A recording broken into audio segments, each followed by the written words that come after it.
कौन सा गुण? नवभारत टाइम। कभी कभी चुप रहना भी बुद्धिमानी की निशानी होती है। गौतम बुद्ध के ये विचार सिखाते हैं कि आपका काम दर्शाता है कि आप कौन हैं। यदि आप अनावश्यक ज्ञान देंगे तो कोई आपका सम्मान नहीं करेगा, इसलिए शांत रहने और अपने आसपास की चीजों पर गौर करने में ही बुद्धिमानी होती है। दिन ध्यान किया। विकिपीडिया के मुताबिक गौतम बुद्ध को फिकस रिलिजियोसा के नीचे ध्यान करते समय ज्ञान बोधि प्राप्त हुआ था।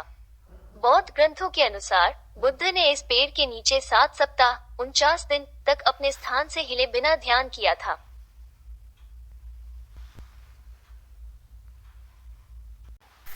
विकिपीडिया के मुताबिक बौद्ध परंपरा के अनुसार शाक्य मुनि बुद्ध एक शाक्य थे जो भारतीय उपमहाद्वीप के उत्तर पूर्वी क्षेत्र की एक उप हिमालयी जातीयता और कबीला था। शाक्य समुदाय 5वीं शताब्दी ईसा पूर्व में भौगोलिक और सांस्कृतिक रूप से पूर्वी भारतीय उपमहाद्वीप की परिधि पर था।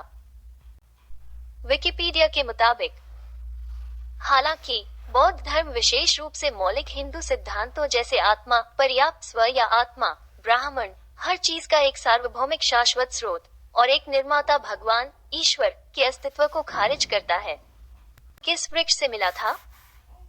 नॉर्टन साइमन म्यूजियम के मुताबिक आम के पेड़ के पास जाने और उसे गिराने के बाद बुद्ध ने अंजीर के पेड़ फिकस रिलिजियोसा को चुना। अंजीर के पेड़ को बोधि वृक्ष के नाम से जाना जाने लगा क्योंकि बुद्ध को ऐसे ही एक पेड़ के नीचे 49 दिनों तक ध्यान करने के बाद ज्ञान बोधि प्राप्त हुआ था। धर्म के प्रवर्तक गौतम बुद्ध थे जिनका जन्म आज से करीब 2584 साल पूर्व हुआ था। उनकी आयु 80 वर्ष थी।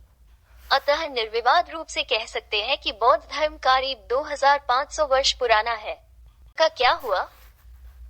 The metropolitan museum of art के मुताबिक बौद्ध इतिहास के अनुसार जब बुद्ध की मृत्यु उत्तरी भारत के कुशीनगर शहर के पास हुई तो वो पुनर्जन्म के चक्र से मुक्त हो गए और निर्वाण प्राप्त किया, जो कर्म पुनर्जन्म से पूर्ण मुक्ति थी। कहानी क्या है? अनअकैडमी के मुताबिक सभी सुख सुविधाओं से युक्त एक कुलीन परिवार में जन्मे बुद्ध ने मानव पीड़ा की समस्या का उत्तर खोजने के लिए अपना सब कुछ छोड़ने का फैसला किया। बोधि वृक्ष के नीचे ध्यान करने के बाद उन्हें ज्ञान प्राप्त हुआ और अंततः उन्होंने अपने संघ की मदद से अपनी शिक्षाओं का प्रसार किया। वो बौद्ध धर्म के संस्थापक बने। श्री मंदिर के मुताबिक पौराणिक कथाओं के अनुसार एक समय दैत्यों की शक्ति बहुत बढ़ गई थी।